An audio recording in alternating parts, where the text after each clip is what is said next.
Payer pour lui ou retourner un résident fragile à la rue, c'est le choix confrontant que doit faire la maison de thérapie Victoriaville-Arthabasca. Tout cela en raison d'un calcul gouvernemental qu'elle qualifie d'insensé. Les explications de notre collègue Jean-François Dumas.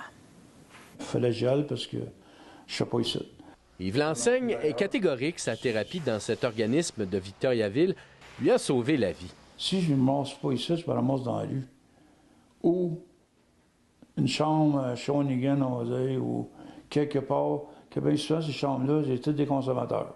La maison de thérapie Victoriaville-Arthabasca exhorte aujourd'hui le ministère de l'Emploi et de la Solidarité sociale à assouplir ses calculs parce qu'elle se dit contrainte d'absorber les coûts de séjour du sexagénaire. Il y a une gestion chaotique parce qu'ils sont ancrés dans un cadre. L'homme ne reçoit en effet aucune aide sociale durant sa thérapie, mais perçoit toujours une indemnité de la CNE, SST et de Retraite Québec. Résultat, il empoche environ 27 $ de trop chaque mois pour qu'elle soit remboursée à l'organisme avec ses médicaments. Ils viennent nous dire à nous autres, ben nous, on ne paye pas pour lui, vous allez payer ou vous allez le mettre dehors. C'est aussi simple que ça. Fait que nous, on veut. C'est sûr que moi, un organisme à but non lucratif, on est là pour aider les gens. On va tout faire pour essayer de l'aider.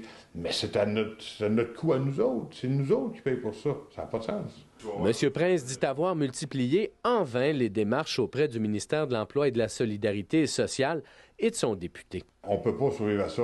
Oui, on fait des demandes de dons, on fait des levées de fonds, on fait un peu quelque chose, mais à un moment donné, ça a une limite, là. Le principal intéressé se dit reconnaissant d'être ainsi soutenu dans sa quête d'une vie meilleure.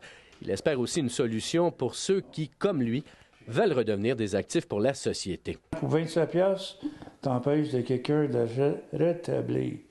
Je ne comprends pas cela. La maison de thérapie Victoriaville-Arthabasca affirme puiser annuellement environ 15 000 $ dans son budget pour faire face à des situations similaires. Ici Jean-François Dumas, Radio-Canada, Saint-Christophe d'Arthabasca.